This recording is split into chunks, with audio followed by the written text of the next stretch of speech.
Welcome to Bryer's Music Showcase. I'm Bryer and welcome back to another video. So if you recall, not that long ago I posted a community post, and not long after that I uploaded a short, and in both of them I posed the question, what is your unpopular opinion? And I'm not talking about the ones you see behind me. I'm talking about music related unpopular opinions. And I also asked this question on TikTok and Instagram, and I actually got quite a bit of replies to that. So most of them are from YouTube, and I got 3 from TikTok, and I got nothing from Instagram. I'm realizing that people don't really talk a lot on Instagram. Kind of a shame. But anyhow, so in this video, as you saw in the title, I'm going to go through them. I'm going to harshly critique them. I'm not going to hold back whatsoever. Even if you're a friend of mine, I'm still going to harshly critique you. And we're going to deem if it's a good opinion or a really bad opinion. Most of this is just going to be extremely exaggerated, but I digress. So hopefully I'll still have friends by the end of this. Here we go. So first up, we're going to just go straight into it. By the way, before I actually do begin, if you are excited for this, please give this video a like. Subscribe if you're new. So now, without further ado, let's begin. I despise the music of Led Zeppelin and Steely Dan. God, I know, they're both the worst. Jimi Hendrix is not the greatest guitar player of all time. Most influential, most definitely. And definitely one of the best, but not the best. Now, I actually do kind of agree with this one. Is Jimi Hendrix my all-time favorite guitarist of all time? No. I think there are guitar players that are better, and they took what Jimmy started and they really elevated them to new heights. But of course, you can't deny Jimi Hendrix's influence on music, especially his guitar playing. I mean, it does kind of frustrate me. Give you a story. Like, I don't watch that many reaction channels anymore, but there was this one I was into for a time, and it was a husband and wife type of channel, and every time they do Hendrix, it always annoys me when the husband constantly says, oh, it's good, but I don't get what's so great about it. Literally nobody did what Jimmy was doing before, and you're just sitting there all smug thinking you know all about guitar, but here you're disregarding Jimi Hendrix's contributions. I don't know, again, I'm not going to say who the channel was, but it doesn't really matter. But overall, again, yeah, I agree, Jimmy is not the best, but influential, most definitely. I didn't heart this next comment mainly because it was in the Help review, so it came pretty late before I started recording, but I want to get it in here, and after reading the comment I can kind of see why it was marked that way. So this is a user by the name of Nico Ni, and I don't know if I should be ashamed that I know the reference, but I guess real miniculture no. Anyhow, this person's comment writes, Michael Jackson kinda sucks, and his music got progressively worse. The isn't very good, and he's literally so I had to censor that last word there because I don't want this channel to be taken down. Alright, so I guess we're gonna have to talk about this eventually, but of course, I could see this, I read this comment and it's kind of like, you know, part of it, you know, he does bring up the fact that I would agree Michael Jackson's output definitely got progressively less memorable as his career went along. But then I read the second half and I'm like, kind of bringing his personal life into it. Now, of course, there's lots of debates on this whole topic, and this whole thing will plague Michael's legacy for probably till the end of time. But, you know, I wouldn't say, in terms of music, and again, not talking about the person himself, but in terms of the music, I can't really say he sucks. I think he was very talented. I would say he's definitely one of the great singers ever. You know, I mean, so many iconic songs, his dance moves. I mean, he's literally a pop icon. So yeah, you can't really deny his impact in music in general. Of course, even today, despite the controversy, there's still tons of people who still adore Michael's music, and I think will still be celebrated to this day. I mean, yeah, there's always going to be people bring the scandal back up every once in a while, but most of the time, as I've seen it, every time it's happened, it becomes a big thing, but then it kind of fades away. So again, this is like very tough. This is kind of rough waters I'm treading right now, but again, but bottom line, I still like his music, and I'm pretty good at separating myself between the art and the artist. Certain bands and artists I can totally do, and there are some people I cannot do that, like Kanye West, for example. But overall, I still enjoy Michael's music, and if you don't like him because of the whole controversy, then yeah, I can understand that. So I can't really argue with that. But for me personally, I still quite like his music. I think David Bowie, Prince, and Bruce Springsteen are overrated. Now, I can agree with Bruce Springsteen to an extent. Of course, my opinion on that has softened a bit over time.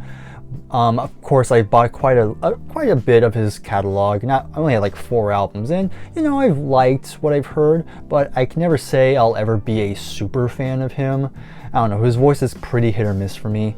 But Prince, another one Jason brought up. That one, yeah, I can understand. Prince is definitely a acquired taste in terms of his music, because he's definitely more of he takes pop music and he definitely puts a much more artistic twist on it, which for some people love it, but I can also see people not liking it.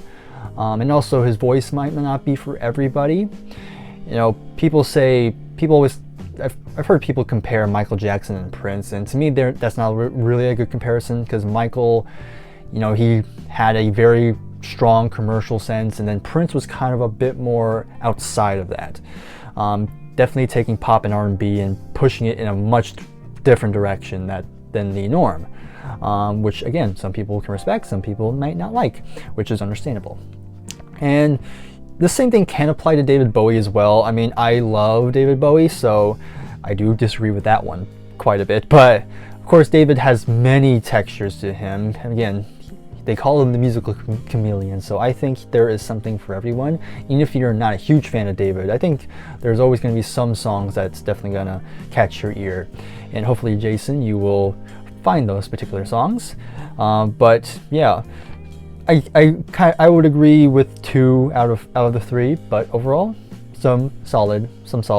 I can totally understand. Gravity Gravy says, I think that the Muppets are the best band ever. Oh, totally. I mean, come on, they're the Muppets. Beatles, I don't need them.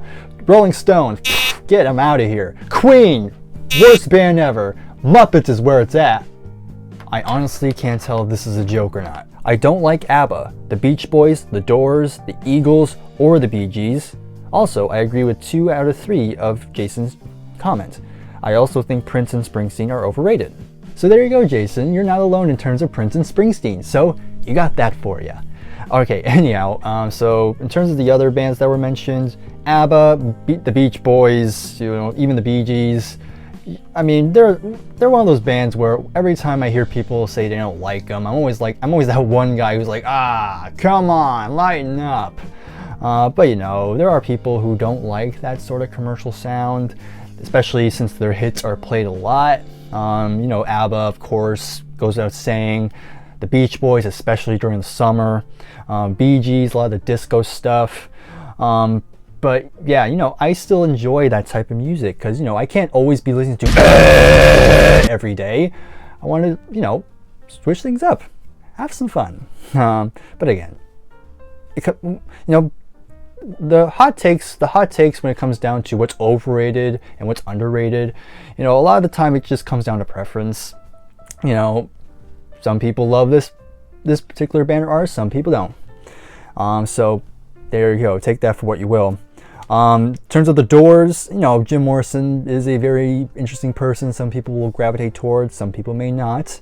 So that one I can understand. The Eagles, again, I always see a lot of Eagles hate every once in a while. People saying they're so sugary sweet, there's no bite to them, like too polished. I don't know. I've never felt that way. Again, they've made some great music. Again, the Eagles aren't my favorite band of all time, but they've made some great songs, and I've grown up listening to them, so that usually plays a role. So overall, can't really blame you, but again, just comes down to preference. AOR is rock music for people who don't really like rock music. So basically referring to your Journeys, your Foreigners, and other bands in that similar vein. You know, I don't mind it. You know, that's another thing that gets hated a lot, is the type of commercial rock, or the corporate rock, as people likes to label it. You know, rock music just so they can be played on the radio. I think it's a dumb thing. I don't like that term. It's just commercial rock music. Nothing wrong with that. And of course, it comes down to preference. And of course, I grew up listening to Journey and Foreigner. So of course I'm used to that sound, and my mom was a huge fan of that, so naturally that came down to me. So again, it's just a preference thing, but to me, anybody can like AOR. There's no shame in it, really. I can't stand Talking Heads. It's funny that the username is Blockhead, yet the person doesn't like Talking Heads. I'm sensing jealousy here. I don't have much to say on this segment because frankly, I've not heard that much Talking Heads. I know a couple songs, but I haven't heard enough to give an actual opinion on this, so we're gonna move on. Bob Dylan's Nobel Prize for Literature was a Russian coalition. Now, Ian has commented on a ton of my videos in the past, and he has made it very clear that he hates Bob Dylan. Absolutely despises him. So this does not surprise me he would write something like this, but for me, I 100% disagree with that. I mean, if you ignore his voice, just ignore the voice, period, and you have the lyrics right in front of you and you are just reading it, that is why he won his Nobel Prize. You know, I'm sure, I know Ian was probably not the only one who was kind of bewildered that the Nobel Prize would allow Bob Dylan such a prestigious award. But again, songwriting is literature. Songwriting is poetry, and Bob Dylan was, to an extent, a poet. You read his lyrics, and it's very, very poetic. It's written in a very poetic way. And of course, I'm taking a writing class, so I've written quite a bit of poetry, so I know what I'm talking about, to an extent. But anyhow, but again, I totally think he totally deserves his Nobel Prize, especially his impact on lyrics and songwriting is just so immense that even haters have to acknowledge. You cannot deny his impact to songwriting and lyrics. So sorry, Ian. I know I'm sounding a bit harsh, but again, can't deny his impact on lyrics. So yeah, I definitely agree he deserved his Nobel Prize.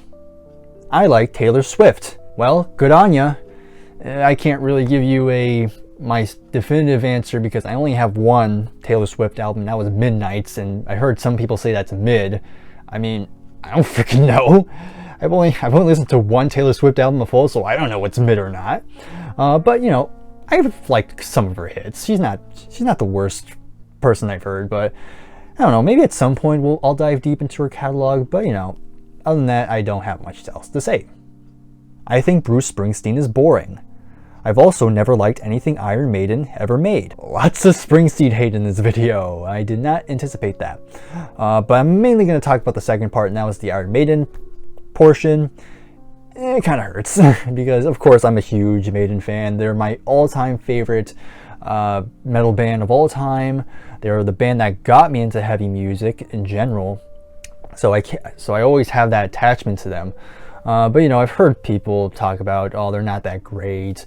They're too complex, or you know, some people I've also heard people say they're not fans of Bruce's vocals. They don't like that operatic, theatrical side, which is why I hear some people prefer the Paul Di'Anno stuff, because it's not that theatrical. You know, Paul Di'Anno has a more punky, raw voice compared to Bruce, of course.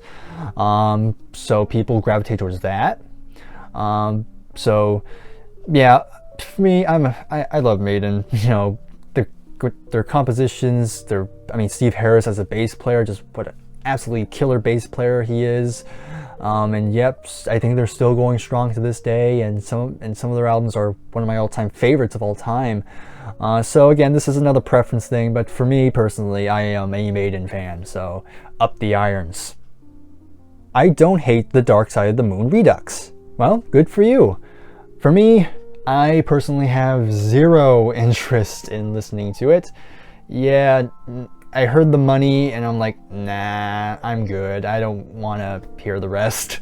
But you know, again, it's just like so drab. It's so boring. All the bombacity of what made the original so great is gone, and it's just Roger kind of just speaking through it. And I'm just like, no. But again, if you liked it, then good for you. But yeah, to me, I have no interest on getting it. So again, that's just a me thing. And the last one from YouTube reads, "The Final Cut is one of the best Pink Floyd albums, and Nostradamus one of Judas Priest's best." So I can't really give you an opinion on Nostradamus because I've actually not heard that whole album in full, but I know that album is pretty polarizing among Judas Priest fans. So I'm just going to talk about the Final Cut for a bit. You know, the Final Cut, again, has its fans, and sadly I am not one of them. Again, after you've listened to The Wall, you get to the Final Cut and you're like, kind of a bit of a letdown. And you know, there's always that argument that it's really just a Roger Waters solo album and the other members are kind of guesting on it. And yeah, I do kind of feel that it is mainly Roger calling the shots and the band are just kind of there. You know, there's some decent songs on it, but yeah, no, it's just like, yeah, it's okay, but yeah, not one of my favorites, so sorry. And now we're moving to the TikTok portion, so I only have 3, so there's not much, so here we go. First one reads, "Pantera will always top the Big Four." And of course, the Big Four is referring to Metallica, Megadeth, Slayer, and Anthrax. And of course, Pantera have a pretty big fan base, so it's pretty common to see Pantera get lumped pretty high. Again, I'm one of those people who hasn't listened to a ton of Pantera. I know some of the big songs, but not really a full album. So again, I can't really say if this is a hot take or not, but you know, I wouldn't argue if some people did. So that's a question for the comment section, I think. So let me know what you think on that. Local H was the best band of the 90s. I have no idea who Local H is. And finally, we have Steve Gray, A Day in the Life, and Keith Manfield, Good Vibrations, is better than the Beatles and Beach Boys songs with the same title. Okay, so let me play you a little snippet of each song. So here is Steve Gray's A Day in the Life.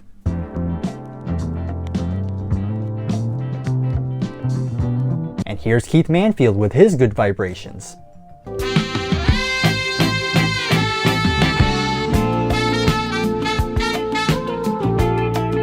Okay, so after listening to that, which one do you prefer?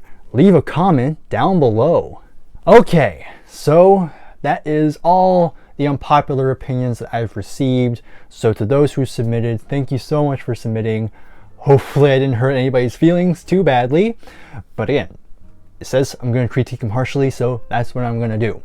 So hopefully I didn't lose any subscribers or friends after this. Anyhow, so if you've enjoyed this video, please give this video a like, subscribe if you're new. If you want to see me do this again in the future, then let me know in the comments and then I'll do them. And of course, let me know your thoughts on any of the opinions you've heard in this video. So before I go, I might as well close out with my own hot take. And my hot take is Temporary Secretary by Paul McCartney is a fun song. So there you go. See ya. Bye for now.